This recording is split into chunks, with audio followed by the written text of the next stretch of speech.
அடடே நம்மாளு. ஏ லூசு நீயா? நானே தான். நீ எங்க தனியா நடந்து போயிட்டு இருக்க? அதுவா ட்ரெஸ் எடுக்க போயிட்டு இருக்கேன்ல. ட்ரெஸ் எடுக்க போறியா? நீ மட்டும் தனியாவா? இல்ல இல்ல லித்தியா வருவா. அப்படியா, சரி சரி. நமக்கு 2 நாள்ல பிறந்த நாள் வரப்போகுதுன்னு இவனுக்கு ஞாபகம் இருக்கா இல்லையா? அதை பத்தி எதுவுமே சொல்ல மாட்டேக்கா. நான் எதுக்கு ட்ரெஸ் வாங்க போறேன்னு உனக்கு தெரியுமா? ஐயா, எல்லாரும் எதுக்கு ட்ரெஸ் வாங்குவா? போடுறதுக்கு தான். ஹே ஹே ஹே ஹே, சிரிப்பு வரல. சொல்லு விஜய். ஏம்மா, நீயே ஒரு ட்ரெஸ் பைத்தியம். எதையாவது ஒரு ட்ரெஸ்ஸை பார்த்துருப்ப, பார்த்தோன்னா பிடிச்சிருக்கும். அதான் உன் ஃப்ரெண்டை கூட்டிகிட்டு போய் எடுக்க போறா தானே? சரி சரி, எனக்கு நேரம் ஆயிட்டு. இன்னைக்கு வேற ஆஃபீஸ் வரைக்கும் வர சொல்லியிருக்காவ. ஒரு முக்கியமான மீட்டிங் இருக்கான். போய் அட்டன் பண்ணிட்டு சாயந்தரம் ஒன்றும் வந்து பார்க்கேன். சரி, டைம் ஆயிட்டு. Bye bye bye. விஜய்க்கு நமக்கு பிறந்த நாள் வர்றது கூட ஞாபகம் இல்லை. நம்ம எதுவுமே சொல்லக்கூடாது. பிறந்த நாள் அன்னைக்கு அவன் என்னதான் பண்ணியான்னு பார்க்கும். மறந்து மட்டும் இருக்கட்டும், அப்புறம் பார்த்துக்கிட்டீங்க அவனை. கீர்த்தி நெல்லு. நிக்க மாட்டேன். முடிய விடல விஜய். ஹே, விட முடியாது. கீர்த்தி அழாத கீர்த்தி, அத்தட்ட சொல்லி தராத. சொல்லி தருவேன். இப்பதான் நானும் கீர்த்தியும் சின்ன வயசுல விளையாண்ட மாதிரி இருக்கு. அதுக்குள்ள எவ்வளோ பெருசா வளர்ந்துட்டோம். இன்னும் கொஞ்ச நாள் போச்சுன்னா நமக்கு கல்யாணமே ஆயிரும். நேரம் தான் வீட்டுக்குள்ளேயே கிடக்குன்னு தெரியலம்மா. போர் அடிக்கி. அந்த ஆளை இப்படி கொஞ்ச நேரம் வந்து ஏதாவது பேசினாதான் நல்லா இருக்கு. ஆமாக்கா, கொஞ்ச நேரமாவது இப்படி ஆளுகளோட இருந்தாதான் நமக்கும் கலகலன்னு நேரம் போன மாதிரி இருக்கு. பாத்தீங்களா? எல்லாரும் இங்கதான் இருக்கிறீங்களாக்கா? என்னாச்சுக்கா? எதுக்கு எல்லாரும் என்ன வாயை பிளந்துட்டு அப்படி பாக்குறீங்க? அது ஒன்றும் இல்லை பெரிய பொண்ணு. காலையில தானே அம்மா வீட்டுக்கு போயிட்டு வரேன்னு போனேன். 2 நாள் கழிச்சு தான் வருவேன்னு சொல்லிட்டு போனேன். அதுக்குள்ள வந்து நிக்க. அதை ஏன்க்கா கேக்கியே? எங்க மாமியார் பெரிய கூத்து பண்ணிட்டு. என்னாச்சுடி? காலையில் எங்கள் வீட்டுக்கு போனோம் பார்த்துக்கிடுங்க. இவைய போனதும் என்னை விட்டுட்டு அவைய கூட படித்த காலேஜ் ஃப்ரெண்டு யாரும் எங்கள் ஊரில் இருக்காவன்னு சொல்லி பார்த்துட்டு வரேன்னு போயிட்டாவ.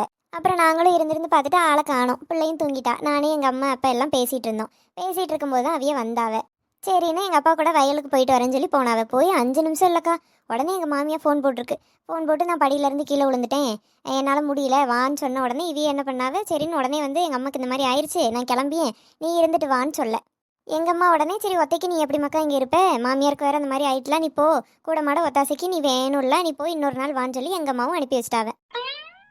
ஐயோ, மாமியாருக்கு அடிபட்டுட்டா? இப்போ பரவாயில்லையாம்மா காலு? எக்கா முழு கதையை கேளுங்க. சொல்லிட்டி, கேட்டுட்டு தான் இருக்கோம். நாங்கள் வீட்டுக்கு வந்து பார்க்கோம், அது ஜாலியாக படியில் காலை நீட்டி உட்காந்து ஃபோன் பேசிக்கிட்டு இருக்கு.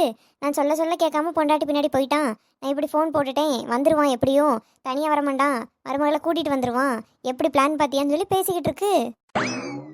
சி, இப்படியுமா மாமியார்கள் இருக்காவளேக்கா? அதுவும் எனக்கு வாச்சிருக்கு பார்த்தியலா? ஆமாம்மா, என்னாலும் நீ இங்கே தான் கிடக்கா. நீயே ஆசையாக 2 நாள் தான் அம்மா வீட்டுக்கு போகிறேன்னு சொல்லிட்டு போனேன். அதுக்கு கூட விட மாட்டேக்கு உங்கள் மாமியார். எல்லாம் என் நேரம்க்கா, என்ன செய்ய? லவ் பண்ணி இவையில தான் கட்டுவேன்னு வந்துட்டேன். ஆனால் இவைய மேலே ஒரு குறையும் சொல்ல முடியாது. இப்போ வரைக்கும் என்ன ஒரு நாளும் எதுவும் சொன்னது கிடையாது. நல்லா பார்த்துக்கிட்றாவ. ஆனால் அவங்க அம்மா அப்படி இருக்கு, என்ன செய்ய? எனக்கெல்லாம் இப்படி ஒரு மாமியார் இருந்துச்சுன்னா பெரிய பொண்ணு, அரளி விதை இருக்குல்ல, அதை அரைச்சி கொடுத்தே கொண்டிருப்பேன். ஏக்கா, நீங்களும் பல மெத்தடில் வந்து முயற்சி செஞ்சு கடைசியில் அரளி விதையெல்லாம் அரைச்சி கொடுத்து மிரட்டி உங்கள் மாமியாரை வீட்டை விட்டு துரத்திட்டேன்னு கேள்விப்பட்டேன். ஏட்டி, எவ்வளோ என்னை பற்றி உங்ககிட்ட தப்பாக சொல்லி கொடுக்கா. அவள் பேச்சு கேட்டுட்டு வந்து என்கிட்ட எதுவும் சொல்லாத. சரிக்கா. சரிம்மா விடு, அதை பற்றி நீ எதுவும் நினச்சி வருத்தப்பட்டு இருக்காத, உட்காரு. சரிக்கா. ஏட்டி பெரிய பொண்ணு, உங்கள் மாமியார் பண்ணதுக்கு அண்ணன் எதுவுமே சொல்லலையோ? பரமேசு அப்படி எதுவும் கேட்காம இருந்தாருன்னா அவையில நானே கொண்டிருப்பேன். நல்லா கேட்டாவ. அவளே என்னைக்காவது தானே அவங்க வீட்டுக்கு போகணுன்னு ஆசைப்படியா, அப்படியே போனாலும் 1 நாள் 2 நாளில் வந்துடுறியால. நம்ம தங்கச்சி வந்தால் மட்டும் மாதக்கணக்கில் நீங்கள் வைக்கணும்னு ஆசைப்படுறியல்ல, அப்போ இவளும் போகணும்ல, நல்லா கேள்வி கேட்டாவ. அதுக்கு உங்கள் மாமியார் என்னட்டி சொல்லிச்சு?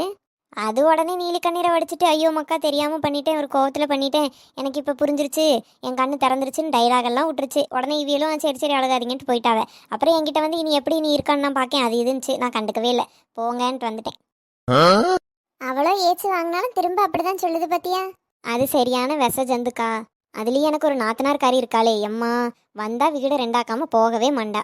தாயை போல பிள்ளை நூலை போல சேலன்னு பெரியவங்க சும்மாவா சொன்னாவ? ஏக்கா, அடுத்த வாரத்தில் எல்லாரும் ஒரு நாள் திருச்செந்தூர் போயிட்டு வருமா? கண்டிப்பாக போகலாம் பெரிய பொண்ணு. ஞாயிற்றுக்கிழமை போல் போவோம். அப்போ தான் பிள்ளைகளுக்கும் லீவாக இருக்கும். போயிட்டு ஒரு நாள் நல்லா கடலை சுற்றி பார்த்துட்டு அந்த மாதிரியும் இருக்கும்ல. சரிக்கா, எல்லாரும் அவிய வீட்டில் சொல்லுங்க. வீட்டுக்கார அவிய வரலனாலும் நம்ம தனியாக கூட நம்ம எல்லாம் சேர்ந்து ஒரு வேன் பிடிச்சி போயிட்டு வருவோம். என்னக்கா? கண்டிப்பாக போவோம் டி. நம்மளும் இப்படி எல்லாம் வெளியே போய் ரொம்ப நாள் ஆயிட்டுல. பரமேசுக்கெல்லாம் நான் தனியாக போகிறேன்னா அவிய வீட்டுக்காரவே விடவே மாட்டாவே, கூடையே தான் வருவாவே. ஏய் போட்டி, ஒரே வெக்கம்தான். ஹலோ, சொல்லுமாக்கா. பள்ளிக்கூடம் முடிஞ்சு வந்துட்டியா? நான் இந்த ஆத்தங்கரையில் உட்காந்துருக்கேன். இந்த வந்துடுறியே. சரிம்மா, நான் அப்படியே வீட்டுக்கு கிளம்பியே. ஏன்க்கா, இன்னும் கொஞ்ச நேரம் இருந்துட்டு போகலாம்ல? தம்பி பள்ளிக்கூடம் முடிஞ்சு வந்துட்டானா, வீட்லேயும் எதுவும் இல்லை. சரி, வந்தோடனே ஏதாவது பசிக்குன்னு தேடுவான். சரி, ஏதாவது போய் ஆக்கி கொடுக்க. என்னம்மா? சரிக்கா.